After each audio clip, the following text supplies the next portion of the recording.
ওয়াজের মাহফিলে এসে আমরা যে আমাদের বিভিন্ন ওয়াইজরা যে নিজেদের ব্যাপারে যে আজগুবি গল্পগুলো করেন, এইগুলো সম্পূর্ণ পরিহার করেন আল্লাহর ওয়াস্তে। আপনাদের ভাই হিসাবে, আপনাদের শুভাকাঙ্ক্ষী হিসাবে আমি বলছি এই কথাগুলা, যে আপনি যখন নিজেকে মনে করবেন একটা কথা যে এই এক ওয়াজের কারণে আমার মানুষের কাছে একটু সম্মান আমি পেয়েছি, আর আমার কোনো দামই নেই। আমি এখানে বন্দরবাজারে ভিক্ষা থালি নিয়ে বসলে কেউ 10 টাকাও দিত না, কিন্তু আল্লাহ পাক ফুলতুলি সাহেবের নাতি হিসাবে কিছুটা ইজ্জত দিয়েছেন, আর আপনারাও মহব্বত করেন। এবার এই মহব্বতকে যদি আমি ঠিকমতো কাজে লাগাতে না পারি, দুনিয়াতে কোনোভাবে পার পেয়ে যাব, কিন্তু আল্লাহর কাছে গিয়ে কবরের অন্ধকারে আমাকে আটকাতে হবেই হবে, এতে কোনো সন্দেহ নেই। যদি এটা আমি মনে করে চলি, আমি ঠিক থাকতে পারবো, আর অন্যটা ঠিক থাকতে পারবো না। এই জন্য মনে রাখবেন এই কথা, যখন আপনি চেয়ারে এসে বসে গেছেন, এই চেয়ারটা আমানত, কিয়ামতের দিন আল্লাহর কাছে জবাবদিহি করতে হবে। এমনকি যারা সামনে বসেছেন আপনারাও, যে প্রত্যেক বক্তার প্রত্যেকটা কথায় বক্তা বললো ঠিক কিনা আপনি বললেন ঠিক, মনে রাখবেন একটা কথা, আল্লাহ নবী সাল্লাল্লাহু আলাইহি ওয়াসাল্লাম বলেছেন আল মুস্তাশিরু মুতামিন, আল মুস্তাশিরু মুতামিন, যার কাছে পরামর্শ চাওয়া হয়, ঠিক কিনা চাওয়া হয়, সেও আমানতদার। সে ঠিক পরামর্শ দিল কিনা, এই আমানত রক্ষা করলো কিনা, কিয়ামতের দিন এর জন্য আল্লাহ তাকে প্রশ্ন করবেন। বক্তা এমন কথা বললেন যে কথার ব্যাপারে আপনার কোনো ধারণাই নেই, বললেন ঠিক কিনা, আপনি বললেন ঠিক। উদাহরণস্বরূপ আমি গতকালকে মাহফিলে গিয়েছি, প্রথমে বড়লেখায়, পরে কুলেউড়ার আরো কোন কোন জায়গায় আমি ইয়াদ নেই আমার। আমি আপনাকে এসে বললাম আমি গতকালকে গিয়েছিলাম চট্টগ্রাম, ঠিক কিনা, আপনি বলেন ঠিক। এখানে আপনি জানেন না কোন জায়গায় গিয়েছিলাম। 2 নম্বর, এখানে আপনার ঠিক কিনা হলোটা কি? এটা ঠিক কিনা বলার দরকার আছে কিছু? আপনি কি জানেন আমি কোন জায়গায় গিয়েছিলাম? আমি বলেছি এক মিথ্যা কথা, আপনি ওই মিথ্যার সাথে তাল দিয়ে আরেক মিথ্যাবাদী হয়ে গেছেন। কত লেভেলের মিথ্যা আমাদের সমাজে, কত লেভেলের মিথ্যা। এক একজন এসে ওয়াজের মাহফিলে কি কি রকমের আজগুবি গল্প করে বেড়ান। এই মিথ্যাকে যদি পরিহার না করি, তাহলে সমাজের মিথ্যা কিভাবে ঠিক হবে আমাদের? نحمده ونستعينه ونستهديه ونستغفره ونؤمن به ونتوكل عليه ونعوذ بالله من شرور أنفسنا ومن سيئات أعمالنا. من يهده الله فلا مضل له ومن يضلل فلا هادي له. وأشهد أن لا إله إلا الله وحده لا شريك له، له الملك وله الحمد يحيي ويميت وهو على كل شيء قدير. وأشهد أن سيدنا وسندنا ونبينا وحبيبنا وشفيعنا ووسيلتنا ومولانا محمدا عبده ورسوله الذي أرسل إلى كافة الثقلين بشيرا ونذيرا وداعيا إلى الله بإذنه وسراجا منيرا. أما بعد، فقد قال الله تعالى في كلامه الحكيم: أعوذ بالله من الشيطان الرجيم، بسم الله الرحمن الرحيم. إن هذا القرآن يهدي للتي هي أقوم ويبشر المؤمنين الذين يعملون الصالحات أن لهم أجرا كبيرا، وأن الذين لا يؤمنون بالآخرة أعتدنا لهم عذابا أليما. صدق الله مولانا العظيم. إن الله وملائكته يصلون على النبي يا أيها الذين آمنوا صلوا عليه وسلموا تسليما. بسم الله والحمد لله الصلاة والسلام عليك يا رسول الله غریبوں کا گزر یا رب در دولت مدینہ ہو قدم گاہ نبی دیکھ کر تڑپ دل کی سکینہ ہو صلی اللہ علیہ محمد صلی اللہ علیہ وسلم صلی اللہ علیہ محمد صلی اللہ علیہ وسلم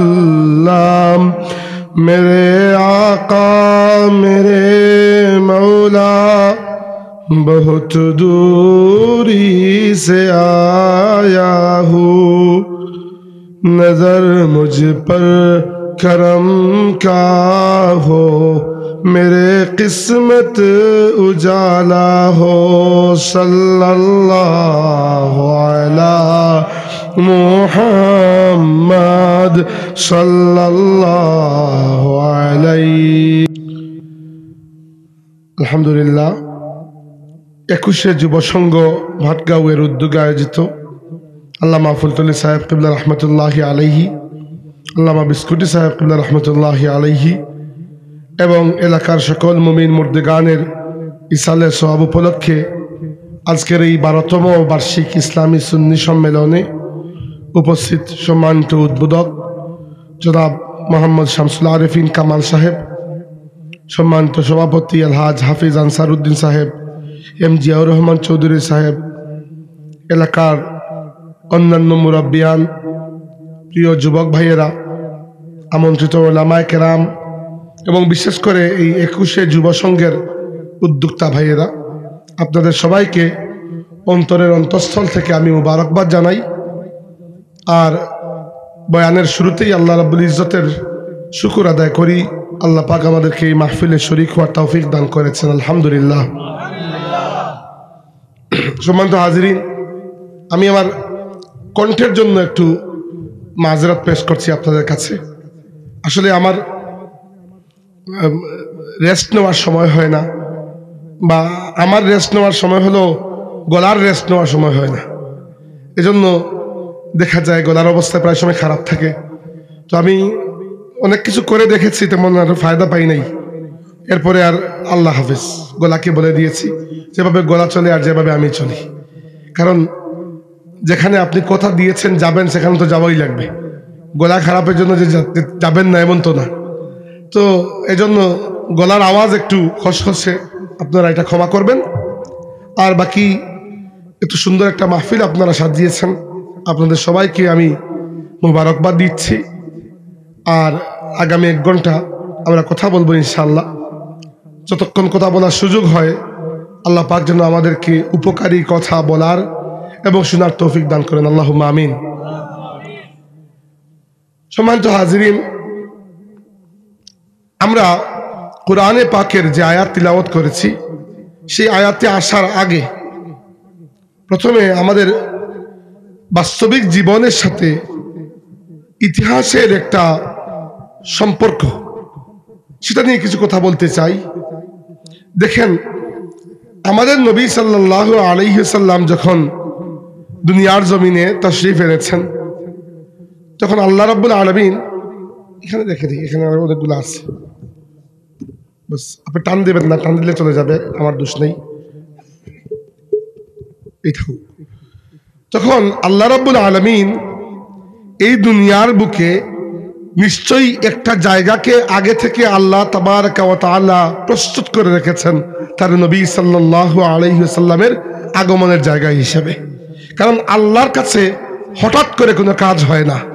আল্লাহ তাবারাকা ওয়া তাআলা যে কোনো কাজ করার ইরাদা করেন, আর আল্লাহ হচ্ছেন ফাআলুল লিমা ইউরিদ, তিনি যা ইরাদা করেন সেটাই বাস্তবায়ন হয়।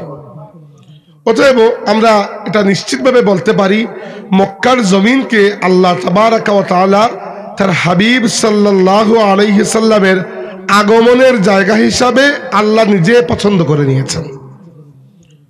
এই মক্কার জমিনের অবস্থার দিকে যদি আপনি একটু তাকান, তৎকালীন যুগে পৃথিবীতে যত বড় বড় সভ্যতা, বড় বড় সংস্কৃতি ছিল, মক্কা এর মধ্যে কোনো হিসাবের মধ্যেই না। তৎকালীন যুগের বড় বড় সুপার পাওয়ার যারা ছিল, বর্তমানে যেরকম আমেরিকা সুপার পাওয়ার, সবাই ভয় পায়, তৎকালীন দুনিয়ার মধ্যে ছিল এরকম রোমান সাম্রাজ্য, পারস্য সাম্রাজ্য। এরা আরবের বিভিন্ন এলাকায় কখনো হামলাই করে নাই। কারণ কি? ওইখানে হামলা করে নেওয়ার মতো কিছু নাই। আরব ছিল এইরকম একটা অপাঙ্ক্তেয় জায়গা। তো সেই জায়গায় আল্লাহ কেন পাঠিয়েছেন তার নবীকে? কারণ আল্লাহ তাবারাকা ওয়া তাআলা এমন কোন জায়গায় তার নবীকে পাঠান নাই যে জায়গাটি আগে থেকে বিখ্যাত। আল্লাহ তাবারাকা ওয়া তাআলা আরবের এই অন্ধকারাচ্ছন্ন জমিনে যে সময়, ওই সময়টিকে বলা হতো আইয়ামে জাহিলিয়াত, সেই জাহিলিয়াতের যুগে তার নবী সাল্লাল্লাহু আলাইহি ওয়াসাল্লামকে আরবের জমিনে পাঠিয়েছেন। আর ওই আরবের জমিন থেকে যে নূর উঠেছে, ওই নূরে বাকি দুনিয়া নূরান্বিত হয়ে গেছে। একইভাবে এই যে বছরের হিসাব, আল্লাহ তাবারাকা ওয়া তাআলা শুরু থেকেই বছরের মধ্যে 12টা মাস রেখেছেন। হাদিসে এসেছে আল্লাহর কাছে সব সময় বছরের হিসাব ছিল 12 মাসে। তো আরবি যে মাসগুলো, এগুলোর মধ্যে কিছু মাস আগে থেকে খুব বিখ্যাত ছিল। মুহররম, আরবের মানুষ মুহররমকে খুব সম্মান করত। তারপরে জিলহজ এবং জিলকদ ছিল হজের মাস। এরকম বিভিন্ন মাস ছিল যেগুলো তারা খুব পরিচিত। কিন্তু আল্লাহ ওইরকম কোনো পরিচিত মাসে তার নবীকে দুনিয়াতে পাঠান নাই, বরং আল্লাহ একটা অপরিচিত মাসকে নিয়েছেন, রবিউল আউয়াল, এবং তার নবীকে পাঠানোর মাধ্যমে ওই মাসকে আল্লাহ চির সম্মানিত বানিয়ে দিয়েছেন। আল্লাহ রাব্বুল আলামিন তার নবী সাল্লাল্লাহু আলাইহি ওয়াসাল্লামের সাথে অন্য কোনো কিছুর মর্যাদাকে অ্যাটাচ করেন নাই। তার নবীর শানকে আল্লাহ পাক আলাদা করে নুমায়া করে দিয়েছেন। যেমন যদি নবী পারস্য সাম্রাজ্যে জন্মগ্রহণ করতেন বা রোমান সাম্রাজ্যে জন্মগ্রহণ করতেন বা এরকম কোনো জায়গায়, যে জায়গা খুব পরিচিত, তাহলে এই জায়গায় তো আরো অনেক বড় বড় বিখ্যাত মানুষ থাকতো। রোমান সম্রাট আলেকজান্ডার ইত্যাদি, এদের নাম আমরা শুনেছি। আলেকজান্ডার যদিও রোমান সম্রাট নয়, কিন্তু এই সকল সম্রাটের নাম আমরা শুনেছি। এদের নামের ভিড়ে আমাদের নবীর নামটি একটি নাম হয়ে থাকতো। কিন্তু আরবের যে জমিনে দিয়েছেন, ওই জমিনে এর আগে 1000 বছর পর্যন্ত এমন কোনো মানুষ নাই যার মাধ্যমে দুনিয়া ওই এলাকাকে চিনবে। সর্বপ্রথম আমার নবী আমিনার ইয়াতিম সন্তান আমার নবী সাল্লাল্লাহু আলাইহি ওয়াসাল্লামের মাধ্যমে আরবের জমিন দুনিয়ার মধ্যে শ্রেষ্ঠ জমিন হয়ে গেছে। সুবহানাল্লাহ। এটা কি জন্য বললাম? আল্লাহ পাক কোনো একটা কাজ করার জন্য মানুষকে বাছাই করেন, কোনো একটা কাজ করার জন্য জায়গাকে বাছাই করেন। আল্লাহ পাক কাবা শরীফ তৈরি করার আগে ওই কাবা শরীফ কাকে দিয়ে তৈরি করবেন তাকে আল্লাহ প্রস্তুত করেছেন। তিনি হচ্ছেন আমাদের বাবা ইব্রাহিম আলাইহিস সালাম। আর ইব্রাহিম আলাইহিস সালাম যখন খলিলুল্লাহ, আল্লাহর বন্ধু হয়েছেন, বন্ধু হওয়ার হক আদায় করেছেন, যখন আল্লাহ ওই বন্ধুকে দিয়ে কাবা শরীফ নির্মাণ করিয়েছেন। এরকম দেখেন আল্লাহ রাব্বুল আলামিন আদম আলাইহিস সালামের পরে দুনিয়াতে একটা মানুষই দিয়েছেন যার কোনো পিতা নাই, তিনি হচ্ছেন ঈসা আলাইহিস সালাম। সেই ঈসা আলাইহিস সালাম আল্লাহ রাব্বুল আলামিনের একটা অনেক বড় কারামত যে আল্লাহ ঈসা আলাইহিস সালামকে বিনা পিতায় দুনিয়াতে জন্ম দিয়েছেন। সেই পিতাহীন পুত্রের মাকে আল্লাহ প্রথমে প্রস্তুত করেছেন, হযরত মারিয়ামকে। মারিয়াম আলাইহিস সালাম ছোটকাল থেকেই আল্লাহর এত মকবুল ওলি ছিলেন যে তিনি যে হুজরায় বসবাস করতেন, যে হুজরার দরজা বাইরে থেকে লাগানো ছিল, ওই হুজরায় আল্লাহ রাব্বুল আলামিন কুদরতের ভাবে বিভিন্ন ফল ফসল দিয়ে দিতেন ফেরেশতার মাধ্যমে। তো আল্লাহ বিভিন্ন জায়গাকে প্রস্তুত করেন। এই কথা কি জন্য বলছি? দেখেন আমাদের বাংলাদেশের জমিন, একবার চিন্তা করে দেখেন এই জমিনে ইসলাম কিভাবে আসলো। এই জমিনে ইসলাম আসার কথাই নয়। কারণ হচ্ছে আল্লাহ নবীর পরে সাহাবাদের যুগের পরে অন্যান্য যুগের যারা তাবেঈন, তাবেঈন, এরা যখন ইসলামের দাওয়াত নিয়ে বিভিন্ন জায়গায় বেরিয়েছেন, একটা এলাকা বিজয় করেছেন, পরে এর পরের এলাকা, পরে এর পরের এলাকা, এইভাবে বিজয় অভিযান ছড়িয়ে গেছে। কিন্তু যখন ভারতীয় উপমহাদেশে এসেছেন, যখন ভারতীয় উপমহাদেশ হিন্দু অধ্যুষিত এলাকা, এবং এত একটা জায়গার মধ্যে এত মূর্তি পূজারী মানুষ দুনিয়াতে আর কোন জায়গায় পাবেন? পুরো ভারতীয় উপমহাদেশে। এই ভারতীয় উপমহাদেশে হিন্দু অধ্যুষিত একটা বিশাল ভূমির একেবারে বগলের চিপায়, আমাদের ম্যাপটা দেখবেন, বাংলাদেশের মানচিত্র, 3 দিক থেকে ভারত ঘিরে আছে। এর নিচে ছোট্ট একটা বদ্বীপ হচ্ছে বাংলাদেশ। এই বদ্বীপের দক্ষিণ পাশে বঙ্গোপসাগর, আর বাকি 3 দিকে ইন্ডিয়া। এই জায়গা যেখানে 3 দিকে ইন্ডিয়া ঘিরে আছে, মানে একটা হিন্দু মেজরিটি রাষ্ট্র, আরেকদিকে সাগর, ওই জায়গায় আল্লাহ রাব্বুল আলামিন মুসলিম প্রধান একটা এলাকা, এবং এই দেশে জেনতেন মুসলিমের সংখ্যা নয়, প্রায় 91 থেকে 92% মানুষ মুসলমান বাংলাদেশের। এটা আল্লাহর অনেক বড় একটা ইরাদা। নইলে দেখেন পাকিস্তান মুসলমান, মুসলিম প্রধান দেশ, এটা আশ্চর্য কিছু নয়। পাকিস্তানের পরেরটা আফগানিস্তান মুসলমান, এরপরে ইরান মুসলমান, এরপরে যান আপনি ওমান পাবেন, ইয়ামেন, তারপরে বাহরাইন, কাতার, কুয়েত, এই সব দেশ আস্তে আস্তে মুসলিম হয়ে হয়ে ওদিকে গেছে, আটলান্টিক পর্যন্ত, মরক্কো পর্যন্ত পুরো মুসলিম বেল্ট। ওইদিকে ইন্দোনেশিয়া, মালয়েশিয়া, ব্রুনাই, এইগুলো মুসলমান। মধ্যখানে ভারতীয় উপমহাদেশ বিশাল বড় একটা এরিয়া। ওই এরিয়াটা মেজরিটি হিন্দু অধ্যুষিত। এই মেজরিটি হিন্দু অধ্যুষিত এলাকার মধ্যে একটা ছোট্ট জায়গা হচ্ছে বাংলাদেশ, আর ওই জায়গাকে আল্লাহ ইসলামের ভূমি হিসেবে কবুল করে নিয়েছেন। চিন্তা করলে এটা অনেক বড় একটা মুজিজা। আর এই ইসলামের ভূমির জন্য আল্লাহ পাক হযরত শাহজালাল মুজাদ্দিদ ইয়ামানি রাহমাতুল্লাহি আলাইহির মতো মানুষদেরকে কবুল করেছেন, যাদের দাওয়াত, যাদের জিহাদ, যাদের লিল্লাহিয়ত, যাদের রুহানিয়ত, যাদের খেদমত, আল্লাহর দ্বীনের প্রতি যাদের অঙ্গীকারের কারণে, তাদের ঘাম, রক্ত, পরিশ্রমের কারণে আল্লাহর এই জমিনকে আল্লাহ পাক মুসলমানদের ভূমি হিসাবে বানিয়ে দিয়েছেন। এটা এজন্য বললাম, দেখেন আমাদের অস্তিত্বই একটা অনেক বড় মুজিজা। আমরা ইতিহাসের দিকে তাকালে মনে হয় না কখনো যে আমরা আদৌ মুসলমান হওয়ার কথা ছিল। আজকে হয়তো আপনার নাম থাকতো কোনো একটা রাম, আর আমার নাম কোনো একটা কৃষ্ণ, কারণ এইভাবেই তো ইতিহাসটা এগুচ্ছিল। মধ্যখান থেকে কিভাবে জানি হঠাৎ করে আল্লাহ পাক আপনাকে আব্দুল করিম, আমাকে আব্দুর রহিম বানিয়ে দিয়েছেন। এটা আল্লাহর অনেক বড় নিয়ামত যে আল্লাহ পাক এই জায়গা থেকে মুসলমানদেরকে বের করে এনেছেন। কিন্তু মনে রাখবেন একটা কথা, আল্লাহর কোনো কাজ হিকমত থেকে খালি নয়। প্রত্যেকটা কাজের মধ্যে আল্লাহর হিকমত রয়েছে। আল্লাহ এই জমিনকে, বিশেষ করে এই ভারতীয় উপমহাদেশের জমিনকে আল্লাহ পাক মুসলমানদের জন্য একটা অনেক বড় আবাদ ভূমি বানিয়েছেন। এর কারণ সম্ভবত এটা যে আল্লাহ পাক এই জমিন থেকে পরবর্তীতে অনেক বড় একটা কাজ আঞ্জাম দিয়ে দেবেন ইনশাআল্লাহ।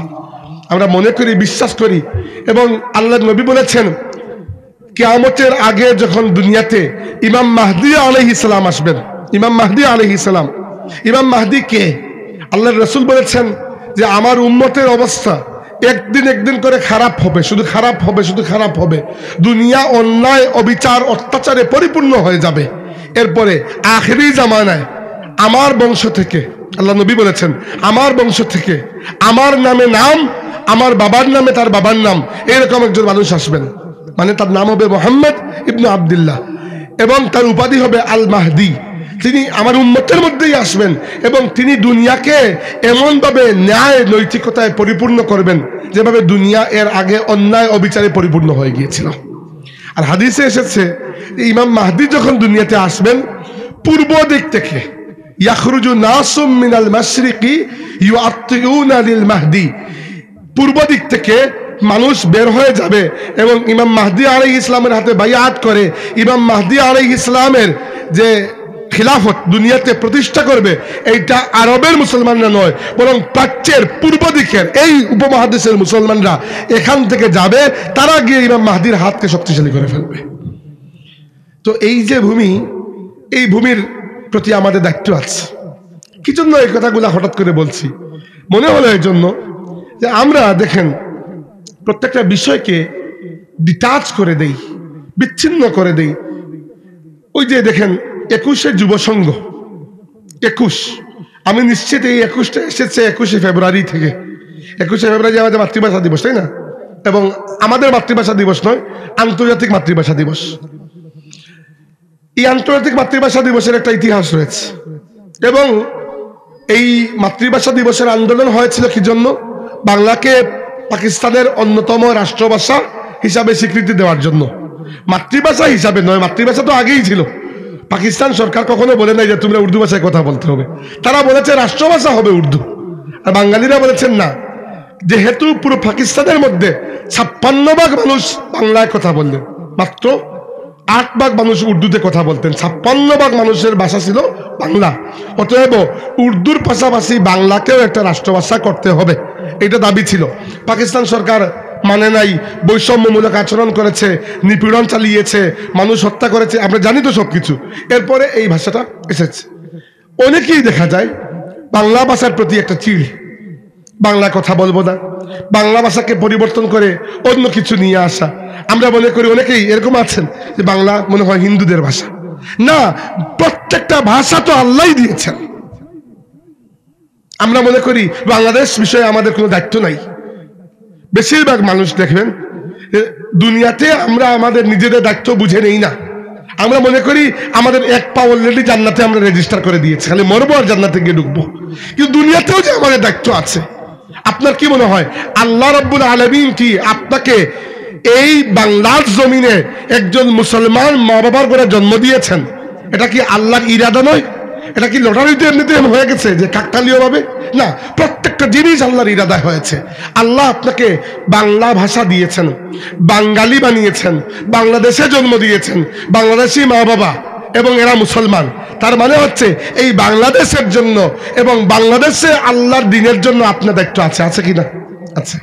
অতএব এই বিষয়গুলো থেকে আলাদা হবেন না যে বাংলাদেশের প্রতি আমার কোনো দায়িত্ব নাই, বাংলা সংস্কৃতির প্রতি আমার কোনো দায়িত্ব নাই। এগুলোর প্রতি দায়িত্ব রয়েছে। এবার আজকে আমরা বাংলার সমাজ নিয়ে, সংস্কৃতি নিয়ে একটু কথা বলতে চাই। এই জন্য এই ভূমিকাটি দিলাম। ভূমিকাটি এজন্য দিয়েছি গুরুত্বের সাথে যে আল্লাহর ইরাদাটা বুঝতে শিখুন। আল্লাহ কোনো কিছু বিনা ইরাদায় করেন না। আল্লাহ রাব্বুল আলামিনের কোনো কাজ এরকম নয় যে হঠাৎ করে হয়ে গেছে। আল্লাহ সব কিছু ইরাদা করে দেন।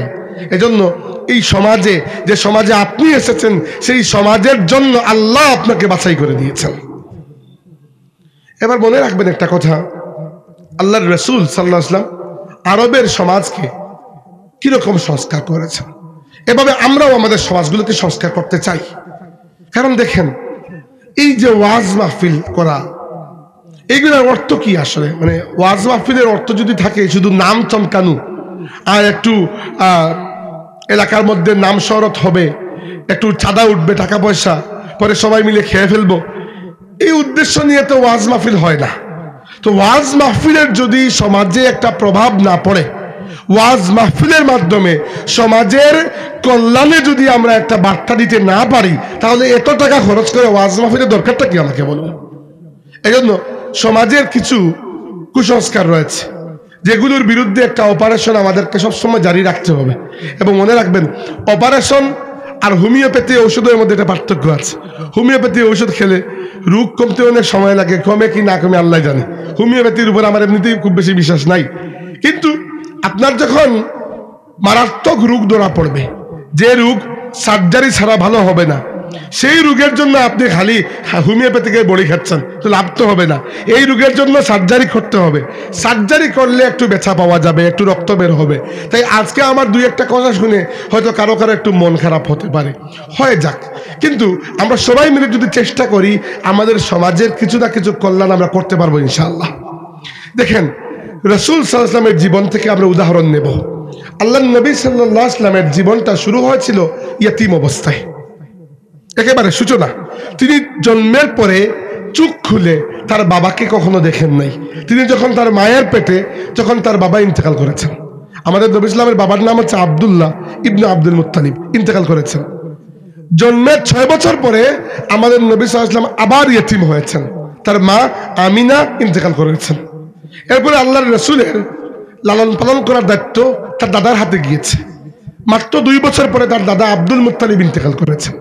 আমাদের নবী একবার নয়, 3 বার ইয়তীম হয়েছেন, অভিভাবক হারা হয়েছেন 3 বার।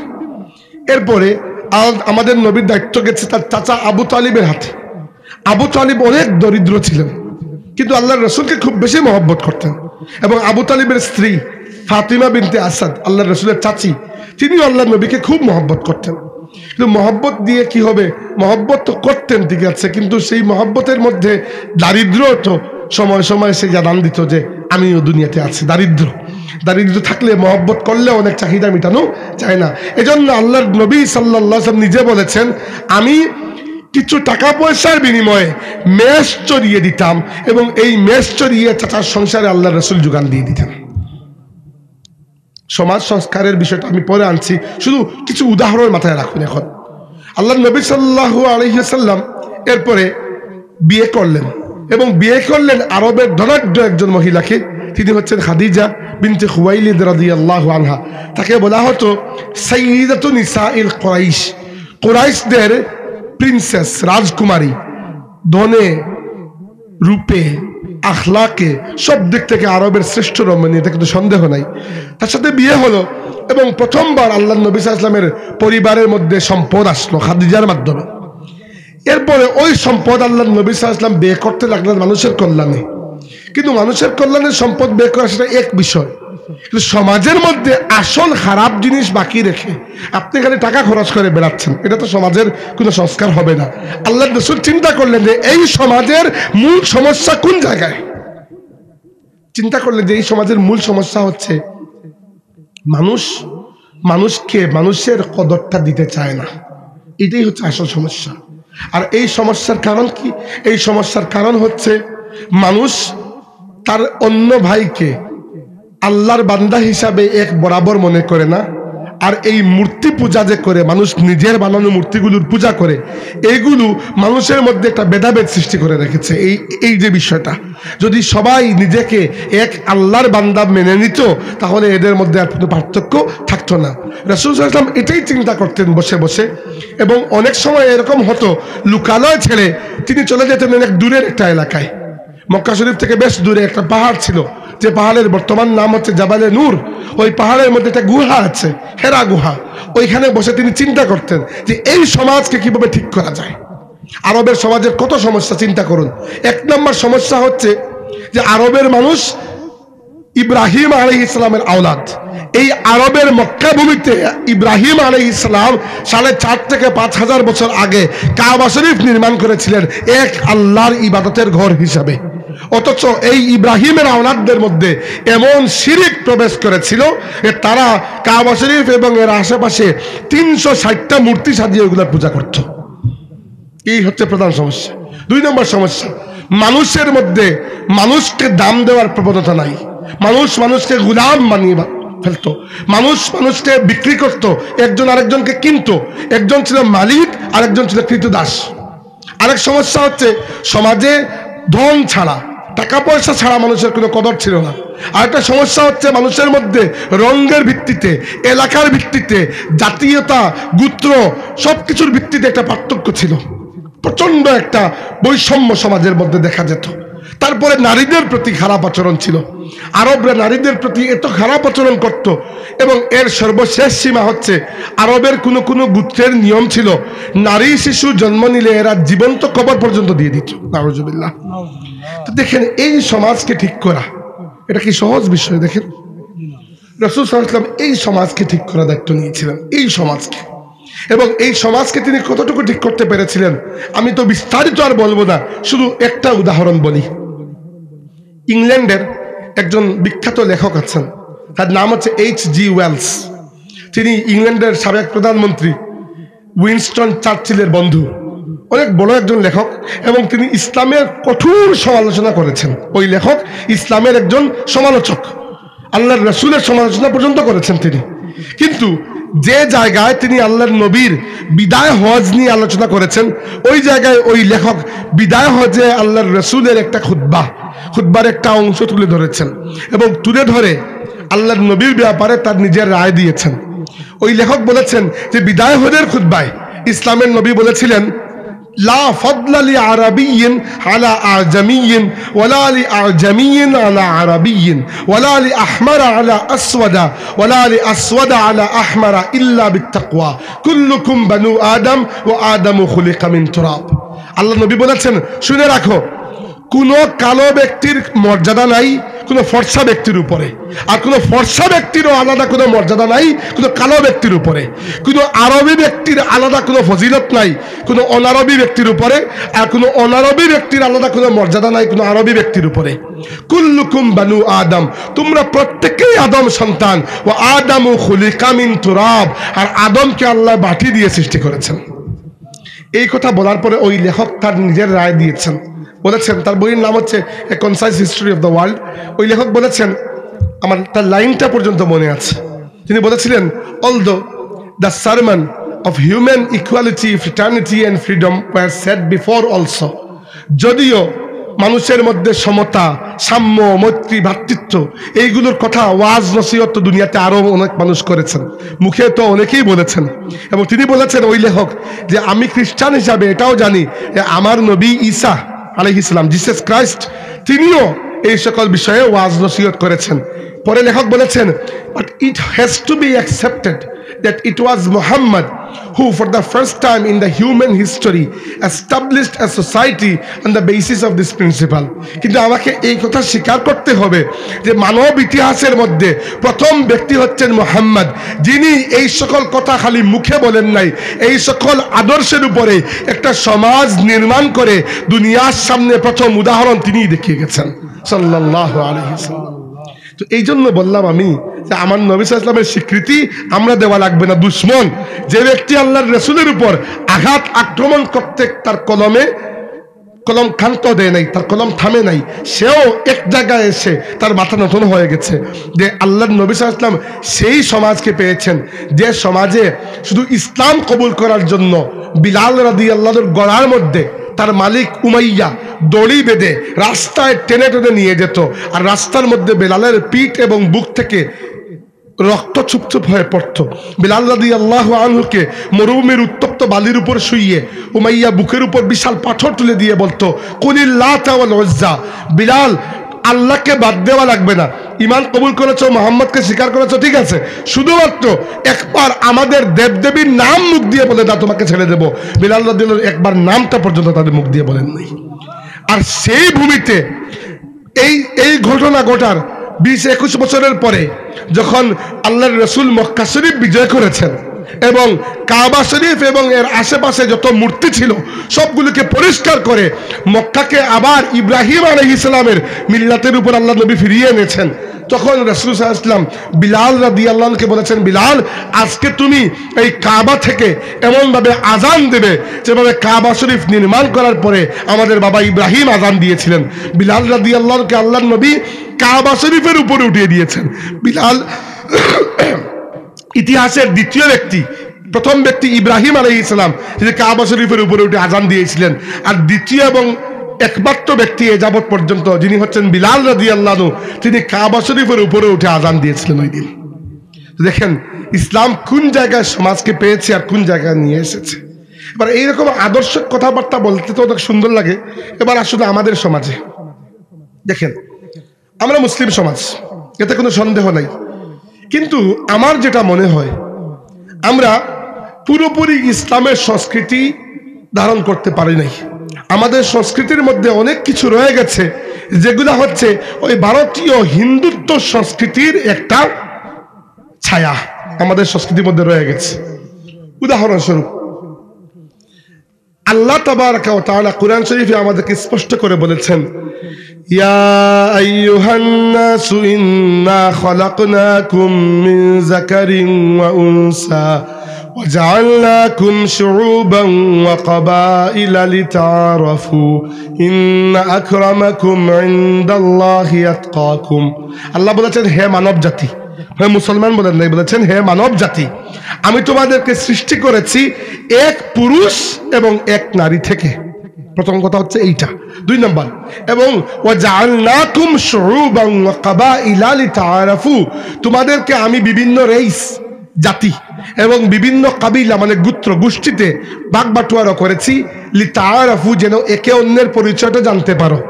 সবাইকে এক গঠনের বানাই নাই।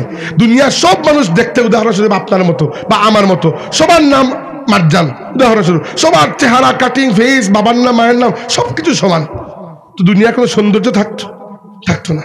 তো আল্লাহ বলেছেন কি, আমি সবাইকে ভাগ বাটোয়ারা করেছি এই বৈচিত্র্যের মধ্যে আমার সৃষ্টির সৌন্দর্য ফুটে উঠে, তাআরাফু, যেন একে অন্যের পরিচয় করতে পারো। আর মনে রেখো, আল্লাহ ভালো করেই জানতেন মানুষ এই যে জাতি হিসাবে, গোত্র হিসাবে ভাগ বাটোয়ারা করে দেওয়াকে সম্মানের মাপকাঠি বানিয়ে নেবে। তাই আল্লাহ আয়াত শেষ করার আগে বলে দিয়েছেন, ইন্না আকরামাকুম ইনদাল্লাহি আতকাকুম। মনে রেখো, আল্লাহর কাছে সবচেয়ে সম্মানী সেই ব্যক্তি যার মধ্যে সবচেয়ে বেশি তাকওয়া রয়েছে। অন্য কিছুতে সম্মান নাই। অপরদিকে আমাদের ভারতীয় উপমহাদেশের সংস্কৃতি কিরকম? ভারতীয় উপমহাদেশের সংস্কৃতি হচ্ছে জন্মগতভাবে হিন্দুদের সংস্কৃতি বলছি, আমি কাউকে টিটকারি করা, ফাজলামি করার উদ্দেশ্য না, একটা একাডেমিক আলোচনা আমি করছি, এটা আপনারা হিন্দুদের কিতাব খুলে দেখে নিতে পারেন। মানুষ 5 প্রকার। কয় প্রকার? 5 প্রকার। আচ্ছা, প্রথম 4টা হচ্ছে বর্ণ, আর নিচেরটা বর্ণহীন। হিন্দুদের বিশ্বাস হচ্ছে যে সৃষ্টিকর্তা হচ্ছেন ব্রহ্মা। কে? ব্রহ্মা। আচ্ছা, তো ব্রহ্মা যখন মানুষকে সৃষ্টি করেছেন, হিন্দু ধর্মের আকীদা বলছি আমি, যখন ব্রহ্মা কিছু মানুষকে সৃষ্টি করেছেন তার মুখের মাংস দিয়ে, কিছু মানুষকে তার হাতের মাংস দিয়ে, কিছু মানুষকে তার কোমর বা এই টাইপের কোনো একটা জায়গার মাংস দিয়ে, কিছু মানুষকে তার পায়ের মাংস দিয়ে, এবং যাদেরকে ব্রহ্মার মুখের মাংস দিয়ে তৈরি করা হয়েছে এরা হয়ে গেছে ব্রাহ্মণ। ব্রাহ্মণ নাম শুনেছেন কখনো? ব্রাহ্মণ। আচ্ছা, এরা হচ্ছে দ্য টপ মোস্ট। ব্রাহ্মণের মধ্যে যে সবচেয়ে নেক আখলাক থাকতে হবে এরকম কিছু না, জন্মগতভাবেই তারা শ্রেষ্ঠ। আচ্ছা, 2 নম্বর হচ্ছে যাদেরকে ব্রহ্মার হাতের মাংস দিয়ে তৈরি করা হয়েছে, এগুলো আমার আকীদা নয়, আমার নামে চালাই দেবেন, এটা হিন্দু ধর্মের আকীদা। যাদেরকে হাতের মাংস দিয়ে তৈরি করা হয়েছে এদের নাম হচ্ছে ক্ষত্রিয়। ক্ষত্রিয়দের কাজ হচ্ছে, কাজ পরে বলছি, ক্ষত্রিয় হচ্ছে 2 নম্বর পজিশন। 3 নম্বর যাদেরকে শরীরের মধ্যখানের কোনো জায়গার মাংস, আমি ভুলে গেছি এক্স্যাক্টলি, ওটা দিয়ে তৈরি করা হয়েছে, তাদের নাম হচ্ছে বৈশ্য। আর যাদেরকে পায়ের মাংস দিয়ে তৈরি করা হয়েছে তাদের নাম হচ্ছে শূদ্র। তো হিন্দু ধর্ম অনুযায়ী মানুষের মধ্যে জন্মগতভাবে প্রথমে আসে ব্রাহ্মণ, পরে ক্ষত্রিয়, পরে বৈশ্য, পরে শূদ্র। আর আরেকজন আছে যাদেরকে ব্রহ্মার শরীর থেকে সৃষ্টি করা হয় নাই, এদেরকে আলাদা সৃষ্টি করা হয়েছে, এদের নাম হচ্ছে দলিত, হরিজন বা এরকম কিছু একটা নাম দিতে পারেন আপনি। এবং হিন্দু ধর্মে এখন অনেকটাই আধুনিকতার কারণে এগুলা একটু শুধরেছে, কিন্তু একসময় নিয়ম ছিল যারা দলিত বা হরিজন, মানে যাদেরকে ব্রহ্মার শরীর থেকে বানানো হয় নাই, এই 4 বর্ণের বাইরে যারা, এরা ছিল আনটাচেবল, অস্পৃশ্য। এদেরকে স্পর্শ করলেই আপনার জাত চলে যাবে, আপনি পরে আর ওই আগের জাতে ফিরে আসতে পারবেন না, বা আসলে অনেক কাহিনী আছে এখানে।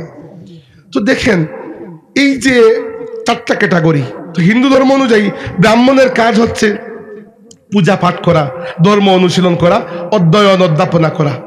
ক্ষত্রিয় যিনি, তার কাজ হচ্ছে মূলত ফাইট করা, তিনি হচ্ছেন যোদ্ধা, তার দায়িত্ব হচ্ছে যুদ্ধ করা বা রাজনীতি ইত্যাদি এই কাজগুলো করা।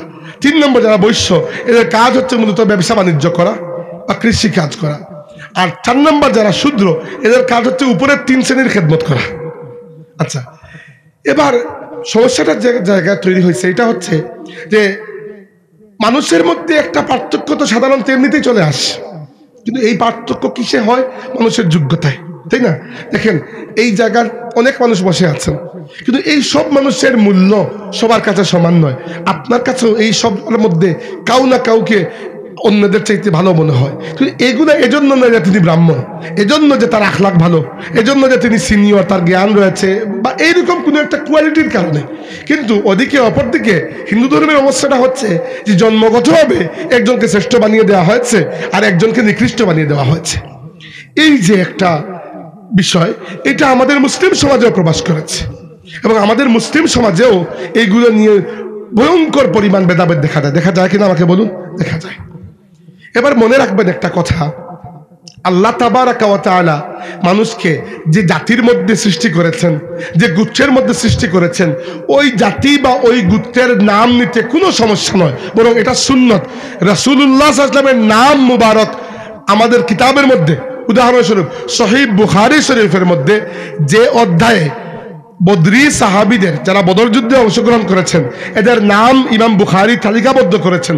প্রথম নামটি লিখেছেন আমাদের নবী সাল্লাল্লাহু আলাইহি ওয়াসাল্লামের নাম মুবারক, আর ওই নামটি এভাবে লেখা আন নবিয়্যু মুহাম্মদ ইবনে আব্দুল্লাহিল হাশিমি সাল্লাল্লাহু আলাইহি ওয়াসাল্লাম, অর্থাৎ আমাদের নবীর নাম লেখা হয়েছে মুহাম্মদ ইবনে আব্দুল্লাহ আল হাশিমি। এই হাশিমি কি? আল্লাহর রাসূলের গোত্রীয় পরিচয়। তিনি কুরাইশ বংশের বনু হাশিম গোত্রের একজন মানুষ ছিলেন, বা বনু হাশিম গোত্রে তার জন্মগ্রহণ তিনি করেছেন। অথবা এরকম হতে পারে এলাকা ভিত্তিক নিসবত, মানুষ যে এলাকায় জন্মগ্রহণ করে ওই এলাকার নামও অনেক সময় সাথে লাগিয়ে দেওয়া হয়। যেমন আমরা বলি ইমাম বুখারী, বুখারী শরীফের সংকলক ইমাম বুখারী, যদিও তার নাম তো আর ইমাম বুখারী নয়, তার নাম হচ্ছে আবু আব্দুল্লাহ মুহাম্মদ ইবনে ইসমাইল ইবনে ইব্রাহিম ইবনে মুগীরা ইবনে বারদিসবা, এইটা হচ্ছে তার নাম। বুখারা এলাকায় তিনি জন্মগ্রহণ করেছেন বলে তার নাম হয়ে গেছে বুখারী। এই জন্য রাসূলুল্লাহ সাল্লামকে আমরা অনেক সময় রাসূল আরবি বলি, আরবের রাসূল অনেক সময় বলে দিই আমরা, এটা কোনো অপরাধ নয়। সো আপনার নামের সাথে যদি আপনার বাবার নাম, আপনার দাদার নাম, আপনার বংশের নাম, আপনার এলাকার নাম লাগানো থাকে, এটা তো কোনো সমস্যা নয়, বরং এটা সুন্নত, সাহাবীদেরও ছিল। উদাহরণ দিচ্ছি, ধরেন আমার নামের সাথে আপনারা লাগিয়েছেন মারজান আহমদ চৌধুরী ফুলতলি, উদাহরণ দিচ্ছি, সাহেব লাগিয়েছেন সাহেব বাদ। এবার এই যে ধরেন আমার প্রথম নাম হচ্ছে মারজান, এবং আমার পুরো নাম যদি আমি বলি, শুধু নাম এটা হচ্ছে মারজান আহমেদ। চৌধুরী কি? বংশীয় উপাধি। ফুলতলি কি? এলাকা ভিত্তিক, আমার এলাকা বোঝানোর জন্য আপনি লিখেছেন, এতটুকুতে কোনো সমস্যা নয়। সমস্যা কোন জায়গায়? সমস্যা হচ্ছে আপনি যদি মনে করেন দুনিয়ার অন্য মানুষেরা জন্মগতভাবে আপনার চাইতে নিকৃষ্ট, এই জায়গায় সমস্যা, বুঝতে পেরেছেন? তো আমাদের মুসলমানদের মধ্যে এইটা আছে কিনা? অনেকের মধ্যে আছে। অনেকে মনে করেন জন্মগতভাবে আমরা শ্রেষ্ঠ আর বাকিরা নিকৃষ্ট, এইটা কখনো মনে করবেন না।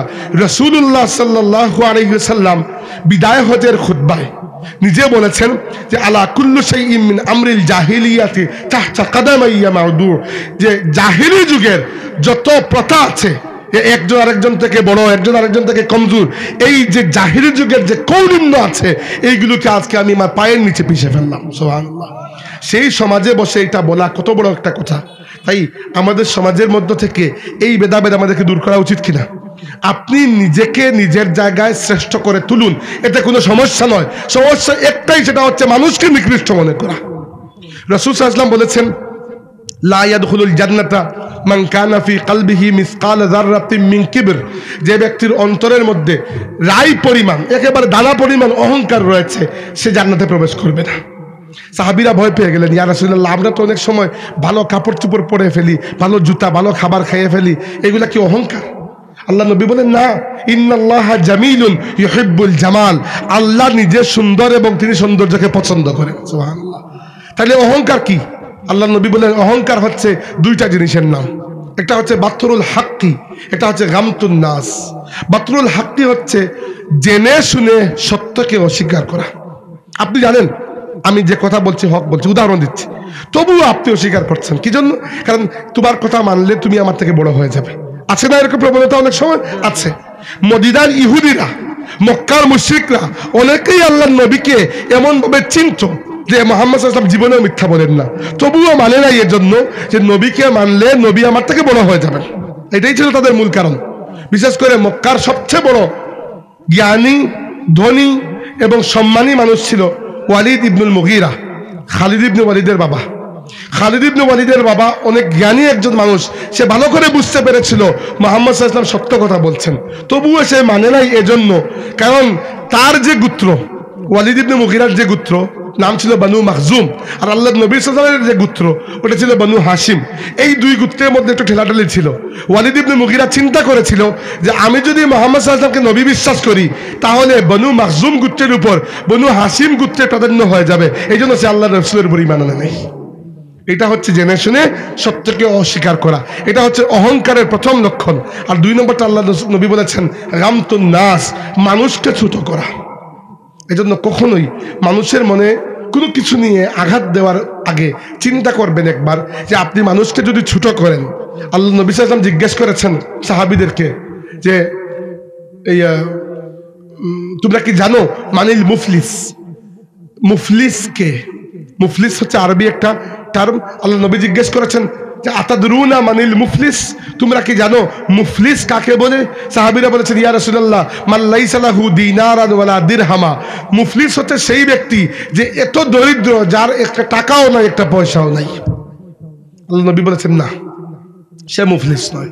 আমার উম্মতের মধ্যে মুফলিস হচ্ছে সেই ব্যক্তি যে কিয়ামতের দিন অনেক বেশি নেকি, অনেক বেশি নেক আমল নিয়ে আল্লাহর সামনে হাজির হবে, কিন্তু দুনিয়াতে মানুষের মনে কথা দিয়ে বা কোনো কাজ দিয়ে কষ্ট দিয়ে এসেছে। এই যাদের মনে কষ্ট দিয়েছে এরা সবাই আল্লাহর আরশে আজিমের সামনে ল্যান্ডার হয়ে লাইন ধরবেন যে আল্লাহ, ওই ব্যক্তিকে দুনিয়াতে আমার মনে একটা কষ্ট দিয়েছিল, আজ আমি এর বদলা চাই। কিয়ামতের দিন বদলা দেওয়ার জন্য তো আপনি জায়গা জমিও লিখে দিতে পারবেন না, ক্যাশ টাকাও দিতে পারবেন না। তখন আপনার হাতে হয় আপনার নেক আমল আছে, নইলে কিছু গুনাহ আছে, এগুলোই তো, আর তো কোনো সম্পদ নাই। তখন আল্লাহ রাব্বুল আলামিন লেন্ডারদেরকে বলবেন তোমার কি পাওয়া? ওই লেন্ডার হয়তো বলবে আল্লাহ, একদিন বাজারে হাঁটছিলাম, ওই মানুষটা আমাকে খারাপ একটা ভাষায় গালি দিয়েছে বা কিছু একটা বলেছে, তার প্রভাব ছিল সমাজে, আমি ভয়ে কিছু বলতে পারি নাই। আল্লাহ রাব্বুল আলামিন বলবেন এর বিনিময় স্বরূপ তুমি ওই ব্যক্তির হজ নিয়ে যাও। আরেকজন আসবে, আল্লাহ আমাকে একটু কষ্ট দিয়েছিল, আল্লাহ বলবেন ঠিক আছে তুমি 10 ওয়াক্ত নামাজ নিয়ে যাও, তুমি 2 দিনের রোজা নিয়ে যাও। এইভাবে হাদিসে এসেছে এমনও মানুষ থাকবে যাদের সমস্ত নেক আমল শেষ হয়ে যাবে, কিন্তু তবুও পাওনাদারের সংখ্যা শেষ হবে না। নাউজুবিল্লাহ। তো আল্লাহ নবী সাল্লাল্লাহু আলাইহি ওয়াসাল্লাম বলেছেন আল্লাহ রাব্বুল আলামিন যারা বাকি আছে পাওনাদার, এদেরকে বলবেন তোমরা এখন বদলা হিসাবে তোমাদের গুনাহ ওই ব্যক্তির উপর চাপিয়ে দিতে শুরু করো। যার যতটুকু পাওনা আছে ওই পরিমাণ গুনাহ ওই ব্যক্তির উপর চাপিয়ে দেবে যে দুনিয়াতে কষ্ট দিয়েছে মানুষকে। দেখা যাবে যে ব্যক্তি নেকি নেক আমলের পাহাড় নিয়ে আল্লাহর সামনে গিয়ে হাজির হয়েছিল, সে গুনার পাহাড়ের নিচে পিষ্ট হয়ে জাহান্নামে নিক্ষিপ্ত হবে। নাউযুবিল্লাহি মিন যালিক। এই ব্যক্তি হচ্ছে এই উম্মতের মধ্যে সবচেয়ে বড় মুফলিস। তাই দয়া করে কখনো এইরকম কোনো বিষয়ে মানুষের মনে কষ্ট দেবেন না, যে আপনি নিজেকে বড় মনে করে অন্যকে ছোট মনে করা, এটা কখনো করবেন না। সবসময় মনে রাখবেন যে আমরা হচ্ছি আদম এবং হাওয়া আলাইহিস সালামের আওলাদ। আল্লাহ বলেছেন ইন্নামাল মুমিনুনা ইখওয়া, মুমিনরা পরস্পর ভাই ভাই। আল্লাহ যে আপনাকে বাঙালি বানিয়েছেন, আরেকজনকে বানিয়েছেন জার্মান, আরেকজনকে বানিয়েছেন ইংরেজ, আরেকজনকে বানিয়েছেন আরব, সেমেটিক, নন সেমেটিক, এই সেই কত কিছু রেইস আছে দুনিয়াতে, জাতি। এই জাতিগুলা একটা আরেকটার থেকে শ্রেষ্ঠ নয়, বরং শ্রেষ্ঠ হতে পারে নিজের কাজ দিয়ে, নিজের আখলাক দিয়ে, তাই না? আপনি একজন বড় বাপের সন্তান হিসাবে অটোমেটিক্যালি আপনি তো বড় হয়ে যাচ্ছেন না। দুনিয়াতে কেউ আপনাকে 2 টাকার কদর দেবে না, বা ম্যাক্সিমাম 1 দিন দেবে, 2 নম্বর দিন থেকে আর দেবে না যদি আপনি কদর পাওয়ার যোগ্যতা অর্জন না করেন। এজন্য দয়া করে সবসময় মনে রাখবেন এই বিষয়টা, একমাত্র নবুয়ত আল্লাহর পক্ষ থেকে প্রাপ্ত, বাকি সমস্ত কিছু অর্জন করতে হয়, সমস্ত কিছু। একজন অনেক বড় আল্লাহর ওলির সন্তান হয়েও একজন মানুষ বেনামাজি গুনাহগার চার্চি পডরি হতে পারে। এমনকি নবীর আওলাদ হয়েও, নবী নূহ আলাইহিস সালামের স্ত্রী, নবী লূত আলাইহিস সালামের স্ত্রী, এরা এত জলিলুল কদর 2 জন রাসূলের গড়ে থেকেও এরা কাফির হয়ে গিয়েছিল, রয়ে গিয়েছিল কাফির। নূহ আলাইহিস সালামের পুত্র কিনান, সে তো কাফিরই মারা গেল। আল্লাহর রাসূল নূহ আলাইহিস সালাম, তার পুত্র কিনান ইসলাম কবুল করে নাই। ওদিকে দেখেন আল্লাহর নবীর সবচেয়ে বড় শত্রু ছিল আবু লাহাব, আর আবু লাহাবের কন্যা দুরারা রাদিয়াল্লাহু আনহা প্রথম দিকে যারা ইসলাম কবুল করেছেন এর মধ্যে একজন হচ্ছে আবু লাহাবের কন্যা দুরারা রাদিয়াল্লাহু আনহা। তো আল্লাহ রাব্বুল আলামিন আসলে মানুষকে যে যোগ্যতা দিয়েছেন ওই যোগ্যতা দিয়ে সমাজে মানুষের সম্মান হয়।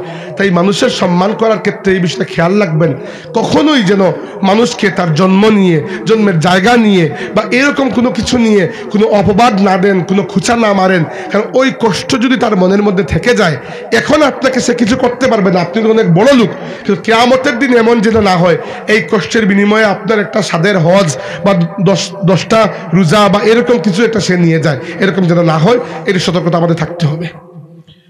2 নম্বর, আপনাদের এই মাহফিলে অনেকেই আছেন ব্যবসায়ী। মনে রাখবেন ব্যবসায়ী এই বিষয়টা খুবই সেন্সিটিভ একটা বিষয়। কি জন্য বললাম? কারণ ইসলামে ব্যবসায়ীর ব্যাপারে যত প্রশংসা এসেছে প্রায় ততটুকু ধমক আল্লাহ নবী সাল্লাল্লাহু আলাইহি ওয়াসাল্লাম ব্যবসায়ীদেরকে দিয়েছেন। কি জন্য? কারণ দেখেন, একটা সমাজের আসল চাবিকাঠি, একটা সমাজের মূল যে সম্পদ, সেটা অর্থ ব্যবস্থা, সেটার মূল চাবিকাঠি থাকে বিজনেসম্যানদের হাতে।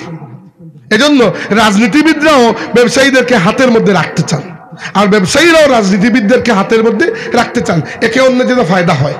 দেখেন, আপনারা কুজাউড়া অনেক মানুষ, হাজার হাজার মানুষ ব্যবসায়ী, আমার সামনে কত ব্যবসায়ী বসে আছেন, আমি খবরও পেয়েছি এই মাহফিলে অনেকেই এসেছেন যারা মূলত ব্যবসায়ী।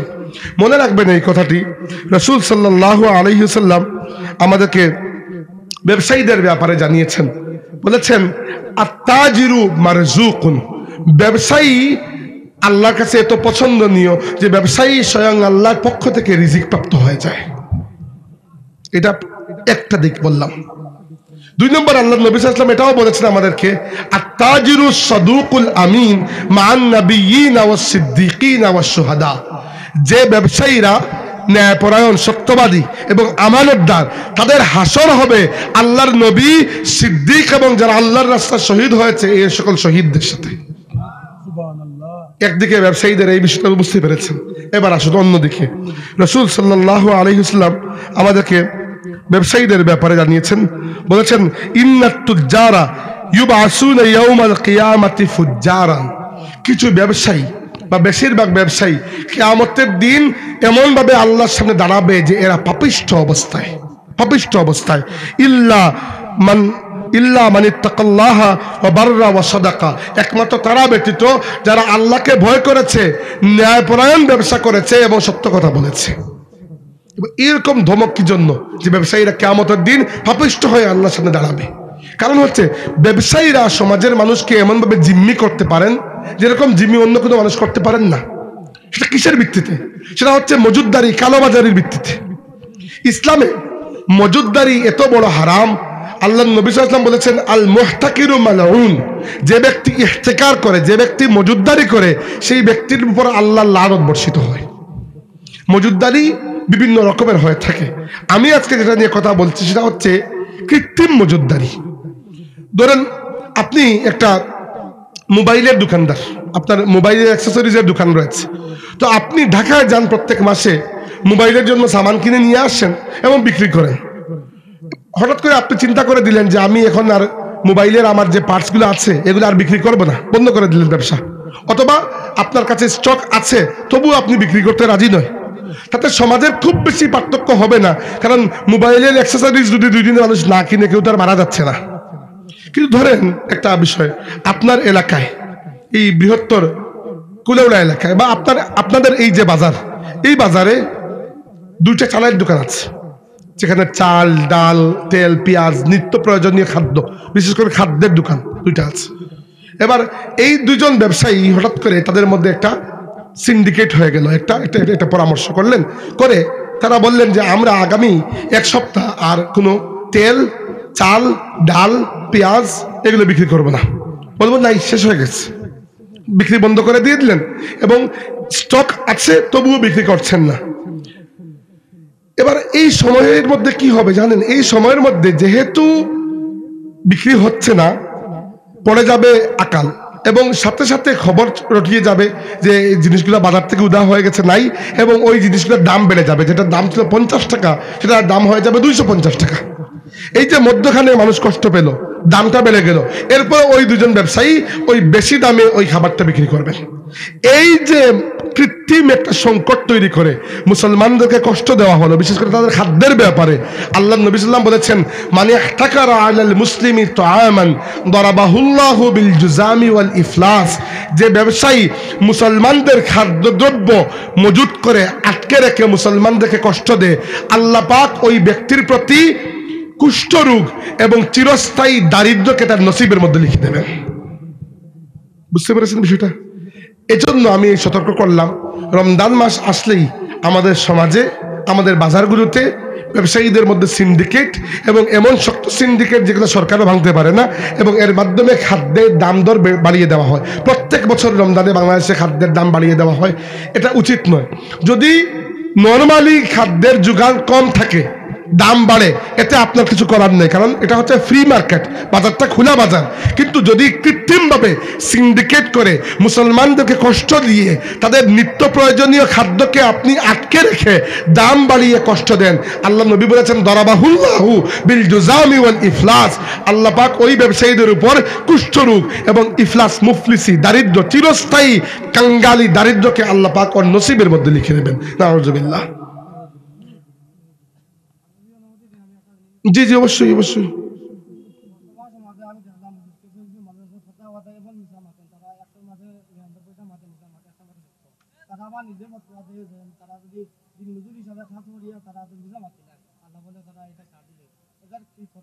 শুক্রিয়া, ধন্যবাদ, সুন্দর প্রশ্ন বসেন। আমি বলছি, আমি আসছি এইটাতে। আচ্ছা, ব্যবসায়ীদের বিষয়টা বুঝতে পেরেছি, আমি একটা একটা করে যেতে চাচ্ছি। একটা সামাজিক বললাম, এটা হচ্ছে আমাদের মধ্যে যে ভেদাভেদ, একটা বললাম অর্থনৈতিক। এবার আসুন আমার ভাইয়ের বিষয়টা, ভালো বলেছেন। দেখেন একটা বিষয়, কোরআন শরীফে আল্লাহ পাক খুব পরিষ্কার করে বলেছেন, ইয়া আইয়ুহাল্লাযীনা আমানুত্তাকুল্লাহা ওয়া কুলু কাওলান সাদীদা, হে ঈমানদাররা তোমরা তাকওয়া অর্জন করো এবং সত্য কথা বলো। রাসূলুল্লাহ সাল্লাল্লাহু আলাইহি ইসলাম আমাদেরকে জানিয়েছেন যে একজন মানুষ যখন সত্য কথা বলে, সত্যের উপর চলে, এক সময় আল্লাহর কাছে সত্যবাদী হিসাবে তার নাম লেখা হয়ে যায়। অপরদিকে একজন মানুষ যখন মিথ্যা কথা বলে, মিথ্যার পথে চলে, এক সময় আল্লাহর কাছে তার নাম কাযযাব বা মিথ্যাবাদী হিসাবে লেখা হয়ে যায়।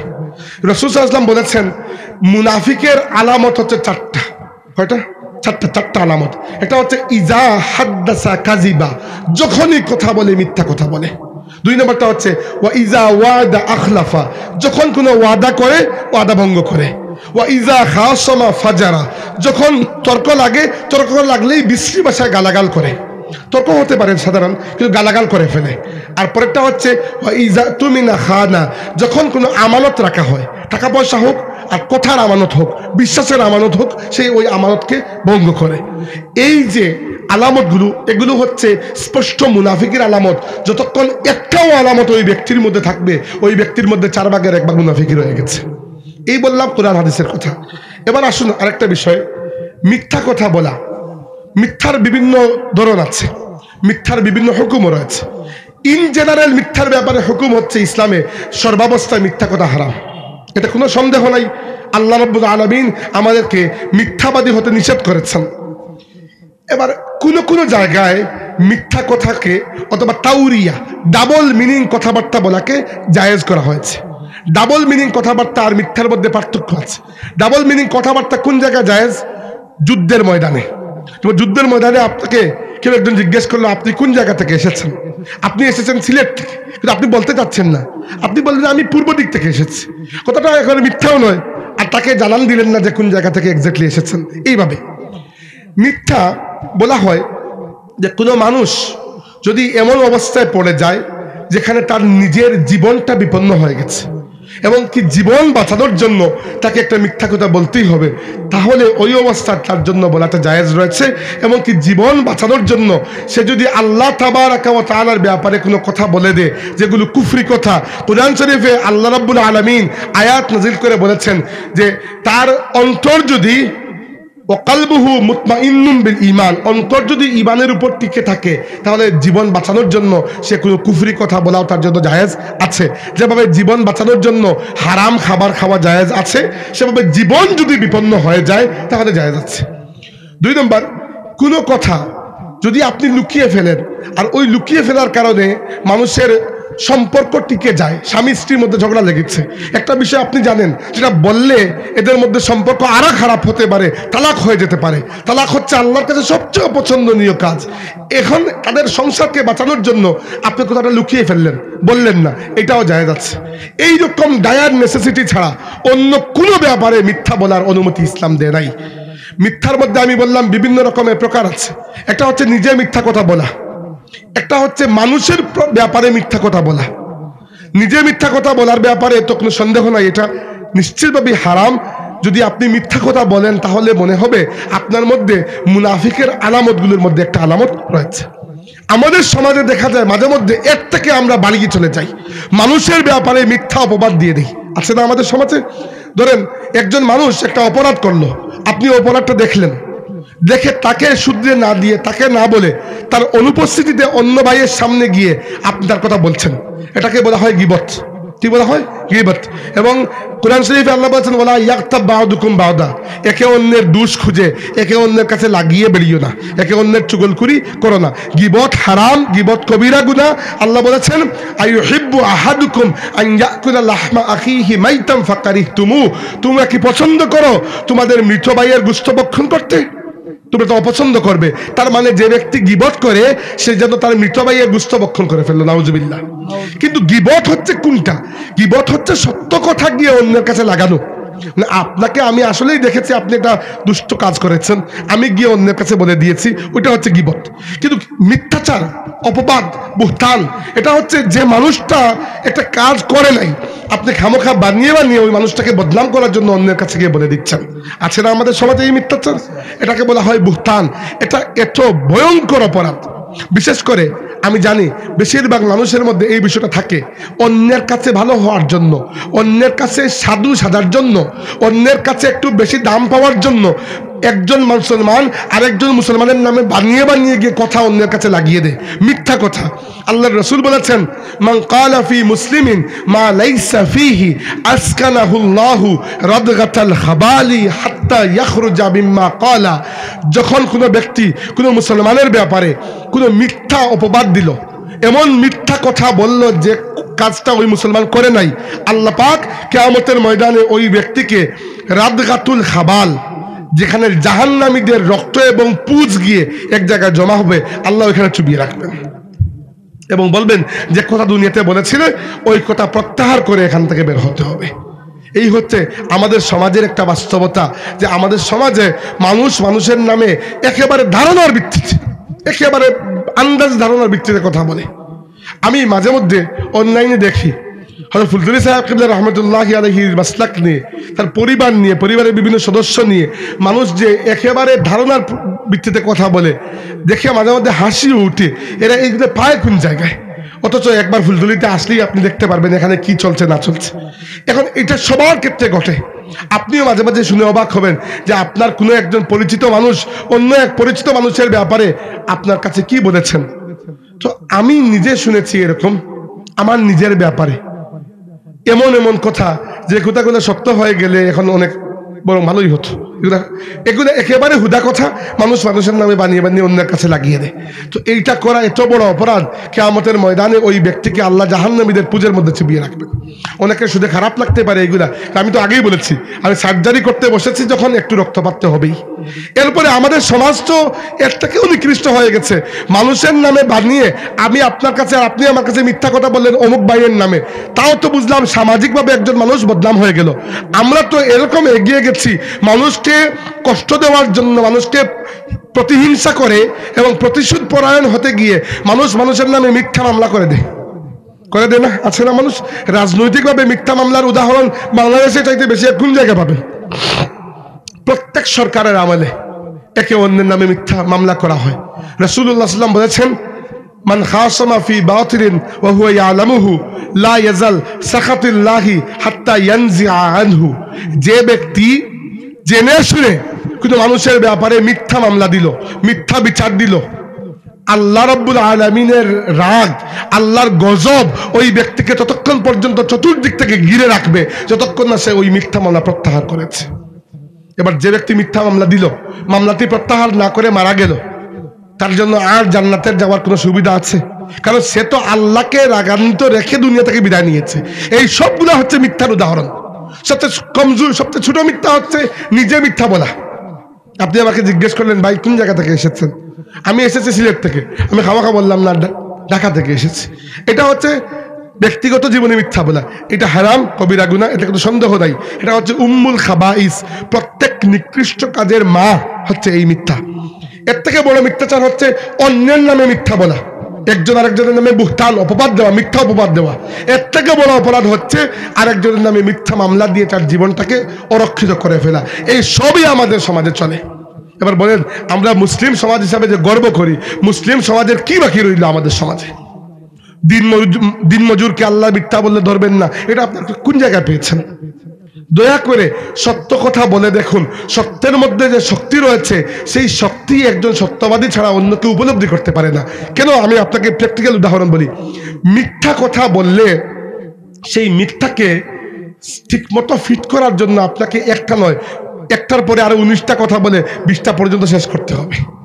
আর মানুষের ব্রেইনের মধ্যে এত দ্রুত মিথ্যা কথা বানানোর শক্তিটা আল্লাহ রাব্বুল আলামিন দেন নাই। এজন্য যে মিথ্যা কথা বলে টুডে ওর টুমোর এসে ধরা খেয়ে যায়। কারণ কি, একটা মিথ্যা কথাকে জায়গা লাগানোর জন্য আপনাকে কত কাহিনী করতে হয়। অথচ সত্য কথা বলে দিলে সাময়িকভাবে একজন মানুষ বিপদে পড়লো, পরবর্তীতে ওই সত্য তার পরবর্তী সমস্ত জীবনের পথকে পরিষ্কার করে রাখে। আল্লাহ নবী সাল্লাল্লাহু আলাইহি সাহাবী দেখেন, সবচেয়ে এই ব্যাপারে যে বিষয়টা আমাদের জন্য শিক্ষণীয়, আল্লাহর রাসূলের অত্যন্ত মায়ার একজন সাহাবী ছিলেন উসামা ইবনে যায়েদ রাদিয়াল্লাহু আনহু, যাকে আল্লাহ নবী নাতি বলতেন, নিজের নাতির মতো মহব্বত করতেন। উসামা ইবনে যায়েদ রাদিয়াল্লাহু আনহু একটা যুদ্ধে এক কাফিরের সম্মুখীন হয়েছেন।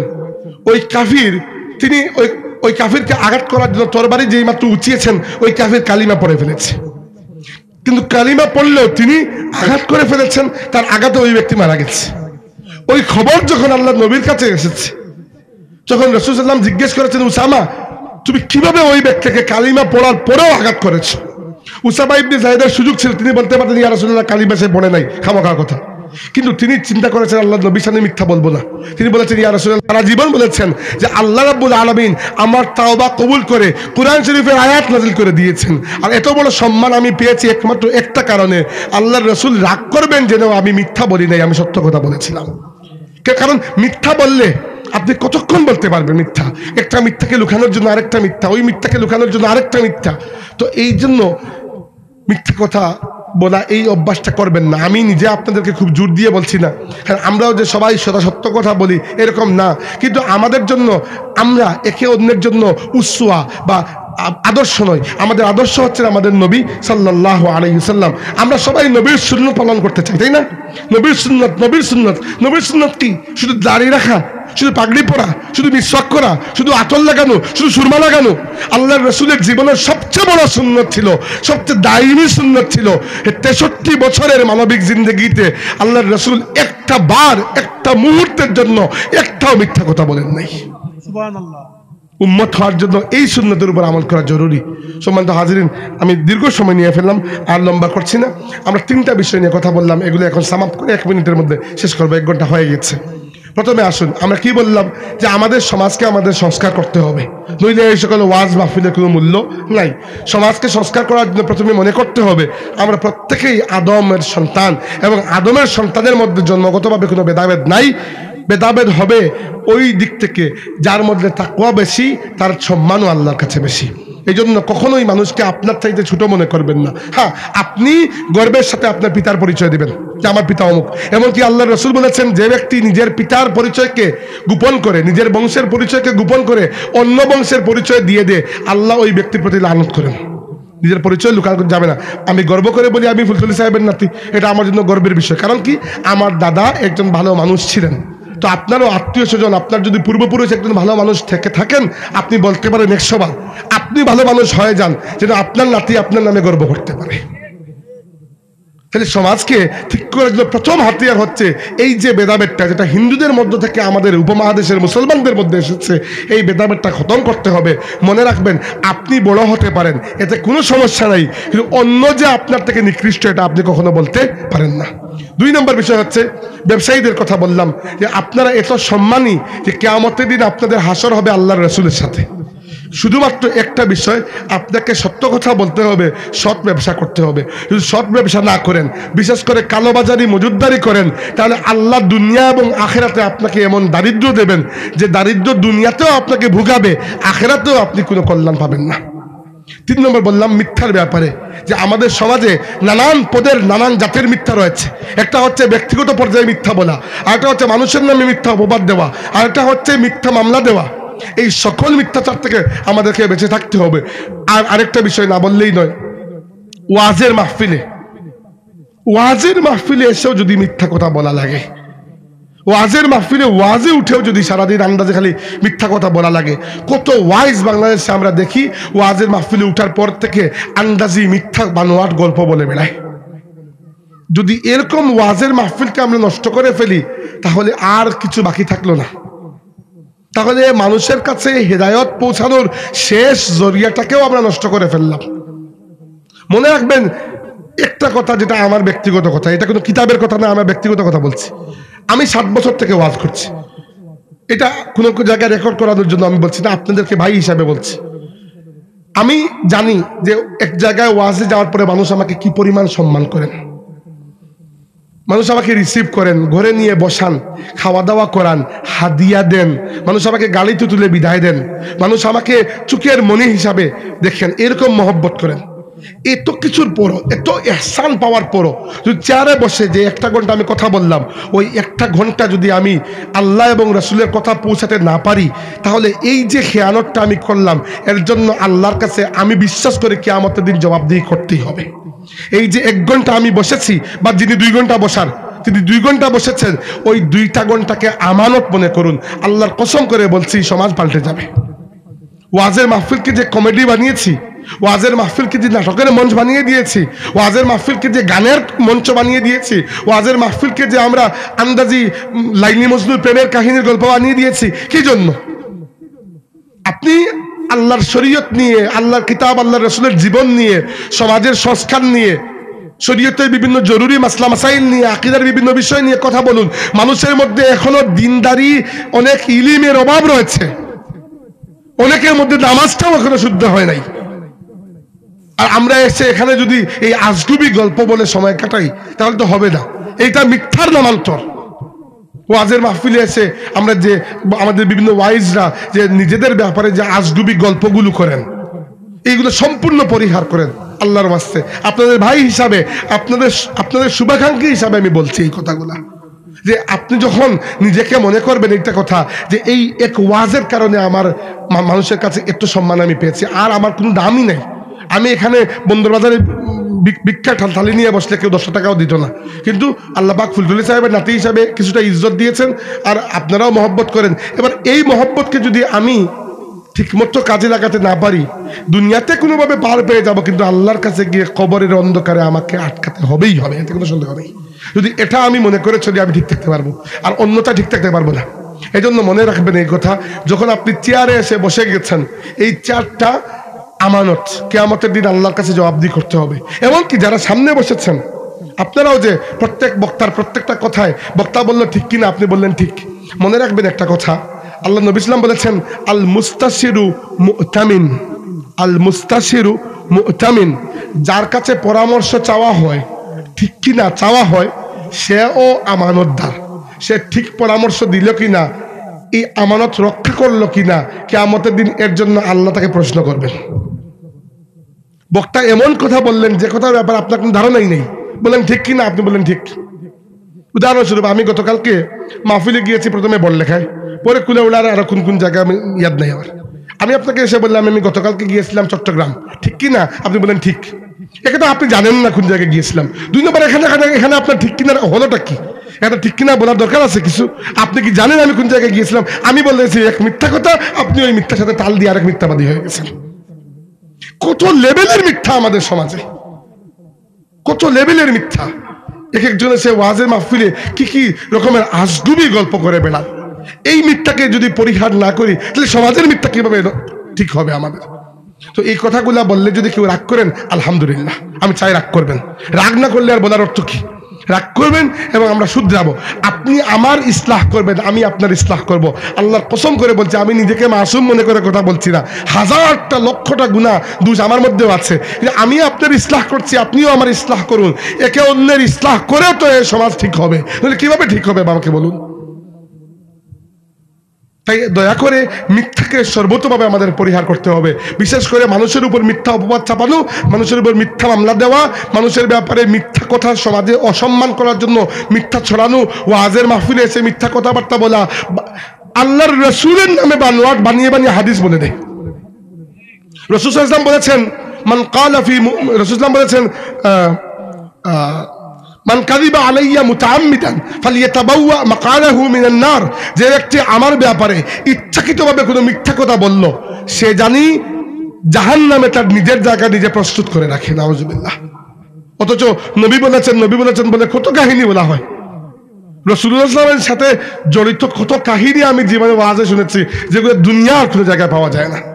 একেবারে বানোয়াট আন্দাজি কাহিনী বলে বেড়ায় আল্লাহর রাসূলের নামে। আবার এই জন্য এই বিষয়গুলো দয়া করে পরিহার করুন। বক্তাদেরকে বলছি, তেমন কোনো কষ্টের বিষয় না। 1 ঘন্টা বয়ান করার জন্য 1 ঘন্টা পড়ে আসুন, বাস খালাস।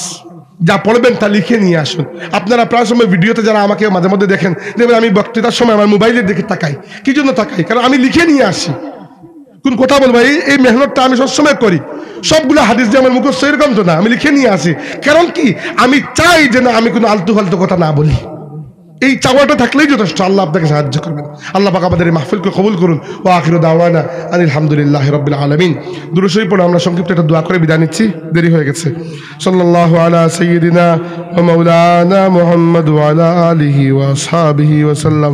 সাল্লাল্লাহু আলা সাইয়্যিদিনা ওয়া মাওলানা মুহাম্মদ ওয়া আলা আলিহি ওয়া আসহাবিহি ওয়া সাল্লাম। আল্লাহুম্মা আমিন। الحمد لله رب العالمين والصلاة والسلام على سيد المرسلين وعلى آله وأصحابه أجمعين.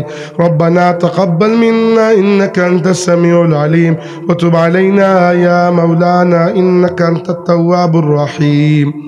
আল্লাহ আমরা এই মাহফিলের শুরু থেকে শেষ পর্যন্ত কবুল আর মঞ্জুর ফরমাও। আল্লাহ তোমার বান্দা হলে বহুত কষ্ট করিয়া মেহনত করিয়া এই মাহফিলটারে সুন্দর করছো। তোমার বান্দা হলে দুনিয়া আখিরাতে তুমি সাহায্য করো। এই মাহফিলের লাগে যারা শ্রম দিছন, সাহায্য সহযোগিতা করছেন, টাকা পয়সা দিছন, আল্লাহ তোমার বান্দা হলের দুনিয়া আখিরাতে তামাম মুশকিলাতে আসান করে দাও। বহুত বেমারি হলে দোয়া চাইছেন, আল্লাহ তামামের বেমারের শিফা দান করো।